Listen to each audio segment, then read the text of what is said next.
vasektomi itu tadi sudah dijelaskan atau disebut dengan MOP, medis operasi wanita, jenisnya adalah vasektomi. Kalau vasektomi, nih ada saluran sperma ini dipotong. Jadi yang sperma harusnya keluar ke sini nggak akan keluar pada saat ejakulasi. Nah, potong. Nanti kalau sudah dipotong, ya. Tapi setelah dipotong itu biasanya beberapa bulan apakah sudah langsung, biasanya bisa langsung digunakan. Maksudnya bisa si bapak tuh bersenggama dengan ibu, tetapi karena masih beresiko biasanya harus pakai kondom dulu sebelum 3 bulan atau sebelum 20 kali ejakulasi katanya kalau di sini ya. Tapi kalau menurut ini mah 3 bulan. Jadi artinya selama 3 bulan itu wayahna kalau bersenggama sama istrinya itu harus menggunakan kondom. Nah, vasektomi itu adalah pengikatan atau potongan saluran benih agar sperma tidak keluar dari buah jakar. Cara ini dipakai untuk kontrasepsi mantap pria. Cara kerja vasektomi itu saluran benih ditutup sehingga tidak dapat menyalurkan spermatozoa. Nah, keuntungannya ini permanen dan efektif. Tidak ada efek samping jangka panjang dan tidak mengganggu hubungan seksual. Tingkat efektivitasnya 99%. Nah, kerugian vasektomi harus ada tindakan pembedahan minor sama seperti itu. Terus tidak dapat dilakukan pada orang yang masih ingin punya anak. Tapi untuk vasektomi ini kita pembicaranya harus serius. Jadi vasektomi itu hanya dilakukan ketika si ibu tidak memungkinkan untuk dipasang KB. Kan kalau laki-laki mah kikumaha jadi ayo divasektomi. Udah tahu dia nggak akan punya anak, dia macam-macam di luar kita. Itu. Gitu. Karena kan nggak akan punya anak. Oh iya benar. Itu, ya. Tapi kan kalau masih bisa mah kan kemungkinan untuk punya anak bisa. Gitu. Di mana weh? Sama perempuan manapun bisa aja sama punya anak gitu. Terus Ada dia. Jangan menggunakan vasektomi jika peradangan kulit atau jamur di daerah kemaluan terus menderita kencing manis. Terus tempat pelayanan vasektomi rumah sakit, puskesmas dan klinik KB. Terus yang harus diingat bahwa untuk laki-laki usia subur sudah punya anak 2 dan istri beresiko tinggi gitu. Istri 2. yang istrinya beresiko tinggi gitu. Kalau tidak beresiko tinggi mah ibunya di KB gitu. Terus boleh bersenggama setelah 2-3 hari pasca operasi dan dengan menggunakan kondom. Nah, penggunaan kondom dilanjutkan sampai 3 bulan pasca operasi itu. Syaratnya mah kalau ini mah ya itu harus sukarela dan bahagia, jasmani rohani, terus mengikuti konseling, menandatangani inform consent. Ada vasektomi yang ditanyakan? Ada? Bisa dipahami? Bisa ya? Kalau enggak, tanya nggak apa-apa. Ini kondom. Oh, kondom paling apa? Kapan ayah sok ayah di itu? Denny. Nah, apa Denny? Jadi kondom itu lihat bentuknya kan seperti penis, ya. Karena mengikuti konturnya gitu. Nah, terus sarung karet, ini kondom itu adalah sarung karet tipis penutup penis yang menampung cairan sperma pada saat pria berejakulasi. Nggak tahu ini teh ngerti teh ejakulasi. Ngerti ejakulasi? Ngerti Bu. Ngerti cuma Denny doang dong pacar. Ngerti Bu. Bisi belum ngerti. Terus mencegah cara kerjanya adalah mencegah pertemuan antara sel sperma dengan ovum atau sel telur pada waktu bersenggama.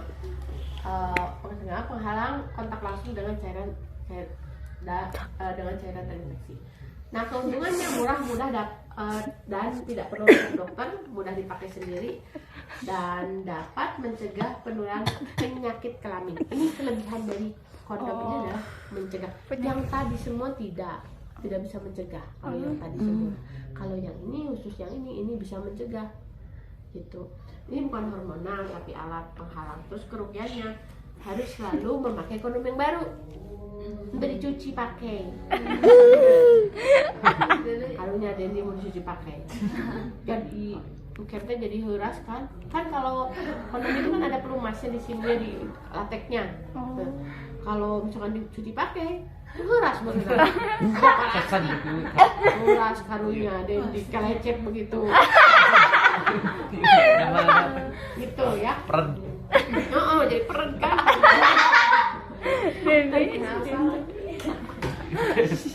Ini nah apa?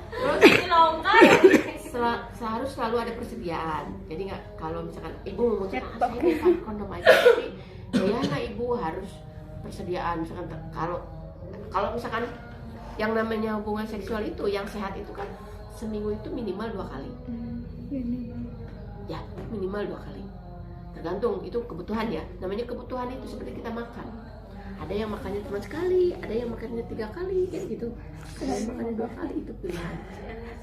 Si Alisa nggak punya. Yang bagus itu misalkan, tapi memang kalau yang bagus itu, yang ingin hamil itu bagusnya 3 seminggu itu 2 kali.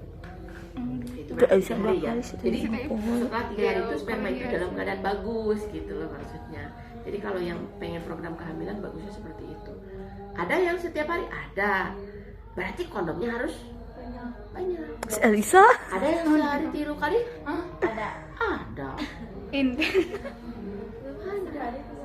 Capek sih. Kita jadi jangan. Jadi kita nggak bisa menyamakan kita dengan orang lain karena beda. Ada yang seminggu sekali, ada yang sebulan sekali, ada. Ada sebulan Gitu. Ya. Tuh, jadi itu tergantung kebutuhannya aja, tapi yang jelas harus selalu ada persediaan. Ribetnya itu. Terus mengganggu kenyamanan bersama. Orang-orang tertentu nggak suka menggunakan kondom. Gitu.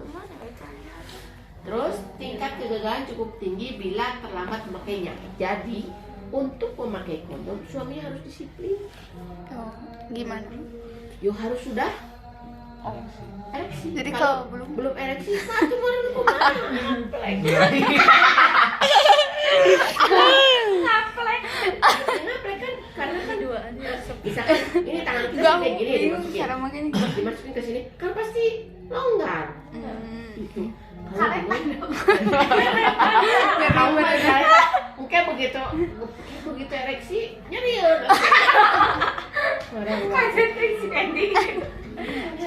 Ya.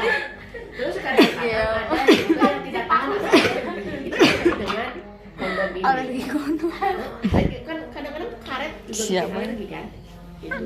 Jadi kalau kondom itu satu memang itu tadi harus disiplin. Kedua, kalau kita mau konseling atau bimbingan, kan dijelaskan ya, ibu ini alatnya, ini namanya kondom ya bu ya. Gitu. Cara pakainya begini gitu ya. Ternyata si suami kita baru deh gitu misalkan punya apa? Pakai kill, ininya juga baru, tapi belum mau hamil, pengantin baru mau hamil. Kita tiba-tiba mencontohkan, bu contohnya gini ya, makanya ada alat peraga bagusnya mah, misalkan bentuk tenis loh. Karena kalau salah-salah kita masukin bu kayak gini, masukin ke sini, ternyata si ibu besoknya hamil nyarekan ke orang. Hamil tahu hamil. Maka buruk siapa yang Ibu pakai kabel, pakai apa kondom? Gimana cara makanya dimasukin bu ke sini, kalau jempol. itu nak kene. Gitu. Jadi harus jelas kalau kita konseling itu jangan sampai tidak jadi harus spesifik gitu loh menjelaskan. Makanya ibu pun menjelaskan ya spesifik kan. Dari tadi itu maksudnya gitu supaya tidak berarti ganda. Jadi ya wayahna ketika kita ada jorok-jorok sedikit ngobrolnya gitu karena memang itu ilmu gitu. Ya, ngerti ya untuk kondom untuk kondom ini bisa juga karena dia bisa mencegah terjadinya IMS, infeksi saluran seksual, jadi bisa untuk mencegah HIV gitu kan, mencegah apa itu ya IMS apa sih? Sipilis, Sipilis, GO, gonorrhea gitu ya. Jadi ini berguna untuk itu. Makanya pada saat tertentu, contoh kita tahu ya lokalisasi kayak PSK itu kan ada kalau di Bandung di Saritem, sebenarnya masih ada sampai sekarang walaupun udah dibubarkan, sebenarnya masih ada. Nah itu didatangi oleh dinas kesehatan, dikasih kondom. karena memang ya tingkat penyebaran lebih Gratis. tinggi kalau Sih. gitu kira-kira. Ada tanya kan dari kondom? Gini. Ya paling apa aja kondomnya. Terus, nah, KB apa yang bisa digunakan pada pasca persalinan? Lihat, kalau misalkan kontrasepsi yang tidak mengandung hormonal merupakan pilihan utama sebenarnya ya, bagusnya mendingan yang non hormonal gitu. Segera setelah pasca lahir bisa menggunakan MAL. MAL itu metode amenorrhea laktasi. Jadi tadi yang ASI eksklusif itu gitu. Nanti di sini ada kalau nggak salah, nanti dijelaskan tentang MAL. Terus sebelum 2x24 jam itu bisa MOW, bisa tergantung. Kalau segera setelah pasien lahir mah bisa MAL, bisa IUD, bisa MOW. Kalau MOW memang pada pasien-pasien yang SC pasti. Kalau IUD juga bisa pada yang SC. Kalau yang paspor normal ibu juga belum begitu paham kalau yang paspor normal, karena jarang juga ya Pak yang partus normal mah langsung pasang IUD gitu. Terus karena ibu nggak kerja di ruang nifas di ruang bidanan, jadi kurang update untuk itu. Tapi kalau untuk di pasien di SC itu selalu ada banyak yang pasang IUD. Terus setelah 6 minggu bisa IUD, bisa MOW, bisa kontrasepsi progestin, bisa. Terus 6 minggu mah masih menyusui. Terus 3 bulan, kalau 3 bulan mah bisa IUD, MOW, bisa progestin atau yang suntik 3 bulan itu. Terus kalau 6 bulan semua jenis alat kontrasepsi baik hormonal maupun non hormonal sesuai dengan pilihan kondisi ibu. Kalau yang dari 6 minggu, 3 bulan, 24 jam itu masih bisa dengan menggunakan yang MAL, bisa alat kontrasepsinya progestin, karena kalau progestin itu tidak menghambat ASI gitu. Kan kalau sampai 6 bulan masih menyusui. Terus KP pasca persalinan masih yang tidak menyusui. Kalau yang tidak menyusui mah lebih bebas, semuanya bisa dipakai. Ya. Kalau yang menyusui tadi yang tidak boleh yang double, yang antara progestin dan estrogen pil maupun kalau pil nggak kelihatan ya, ibu belum jelasin pil ya. Nah kalau pasca keguguran semuanya juga bisa. Kalau pasca keguguran mah bisa, semuanya bisa dipakai tuh.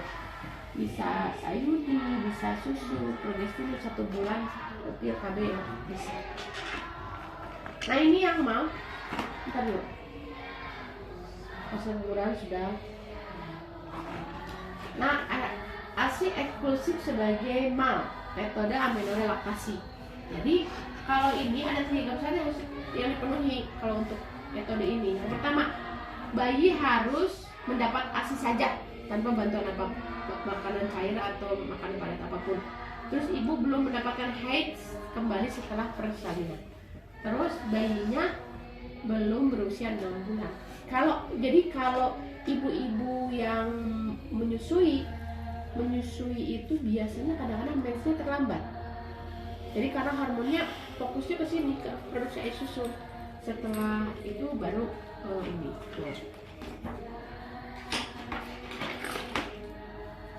Nih yang MAL ini efektif, tidak mengganggu stama, tidak ada efek samping, secara sistemik tidak ada pengawasan. Tapi memang efektivitasnya 98%. Jadi artinya masih bisa hamilnya gede ya. Terus itu pun 98% pada 6 bulan pertama setelah persalinan. Itu untuk KB. Ada lagi ini pil gimana ya pil? Dan kapal laut, pesawat ayo mandi. Itu ada pesawat. Progestin ada yang campuran ya. Bagaimana efektivitas kerjanya nih 92 sampai 98%, 99% kalau si ibunya tadi disiplin. Jadi minum jam segini, besoknya jam segini lagi. Terus juga tiap hari minumnya. Oh jangan. Sama kan 24 jam. Sini cuma enggak jam. Tapi ternyata KB naik enggak jam. lupa, pas lupa Kode. tetap minum. Atau besoknya lupa minum 2 gitu. Nah ini tuh kadang-kadang ada bercak, ada head sedikit-sedikit gitu. Mode. Jangan menggunakan vitamin kalau Kamu kamu jadi. ya, kalau ada keluhan perpanggilan sebab ada penyakit jantung. Seminggu lupa Tadi minum. sama tadi dan ini bisa di mana saja dapatnya, ya. Sudah untuk KB-nya. Ada yang kurang paham dengan jenis-jenis metodenya? Ada?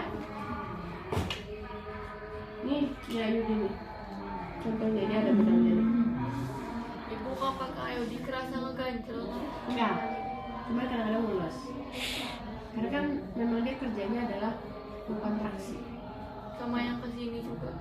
Enggak, kalau ini enggak kerasa. Kalau udah di ini enggak. Tapi biasanya digunakan di tangan kiri supaya tidak terlalu banyak aktivitas. Kalau ini ada banyak aktivitas yang kanan. Tergantung sih. Kalau pasiennya dominannya kanan, ya bagusnya di kanan. Kiri. Kalau dominannya kiri, ya harusnya mah di kanan. Gitu. Tapi banyaknya di kiri. Ini Ayudi, ini tapi Ayudi jenis spiral. Ini susu. Ini obat suntikan. Ini ada depoprogestin, ada gestin gitu.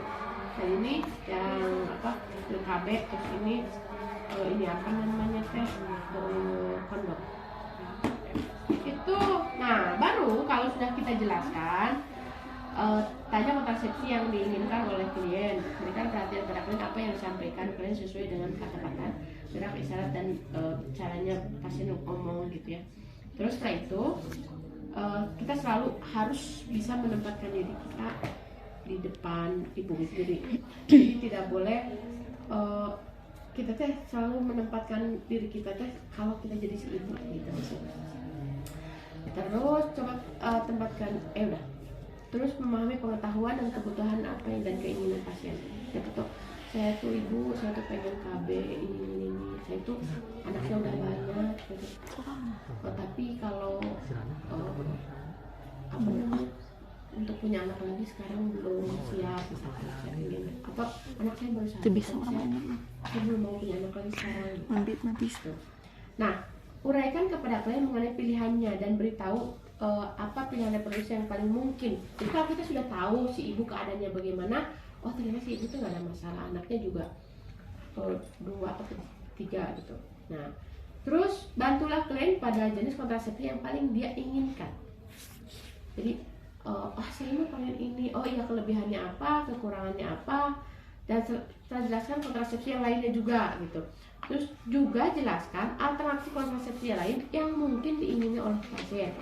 Uraikan juga mengenai risiko penularan HIV/AIDS dengan pilihan metode ganda. Jadi artinya si ibu tuh bisa kalau misalkan AIDS-nya si HIV-nya itu belum, jadi CD4-nya bagus gitu ya. Jadi si pasien dalam keadaan produktif, sehat dan segala macam itu bisa menggunakan apapun bisa, tetapi harus double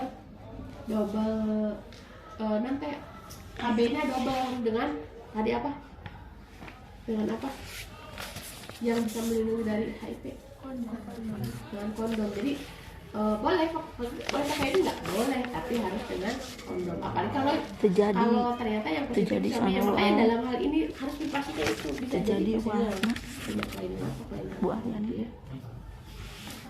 Terus setelah itu bantulah kalian menentukan pilihan, bantulah kalian berpikir mengenai apa yang paling sesuai dengan keadaan kebutuhannya. Dorong kalian untuk menunjukkan keinginan yang mengajukan pertanyaan ditanggapi secara terbuka. Jadi kalau misalnya pertanyaan teh itu jadi konfirmasi lah. Terus tanyakan juga apakah pasangannya akan memberikan dukungan. Jadi pasangan harus ada supaya ibunya supaya kesetujuannya di situ juga gitu. Jadi kalau sudah begitu kan kita enak gitu. Jika memungkinkan, diskusikan mengenai pilihan tersebut kepada pasangannya. Pada akhirnya yakinkan kliennya gitu ya.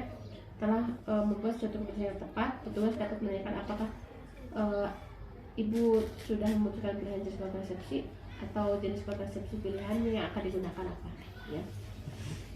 Jelaskan secara lengkap bagaimana menggunakan kontrasepsi pilihannya. Terus setelah itu, jadi tadi bagaimana cara penggunaannya, kelebihan, kekurangan, dijelaskan. Setelah itu, yang dipilih si ibu. yang salah satu yang dipilih si ibu. Setelah klien memilih jenis kontrasepsinya, jika diperlukan perlihatkan alat atau obat kontrasepsinya. Jelaskan alat atau obat kontrasepsi tersebut digunakan dan bagaimana cara penggunaannya. Sekali lagi dorong pasien untuk bertanya kepada petugas. Jadi kalau ada luka ibu tanya saja nggak apa-apa. Terus beri penjelasan juga tentang manfaat ganda metode kontrasepsi, misalnya kondom yang dapat mencegah infeksi menular seksual. Terus cek pengetahuan klien tentang penggunaan kontrasepsi pilihannya dan uji klien apabila dapat menjawab dengan benar. Terus rencanakan kunjungan ulang dan sepakati kepada klien kembali untuk follow up.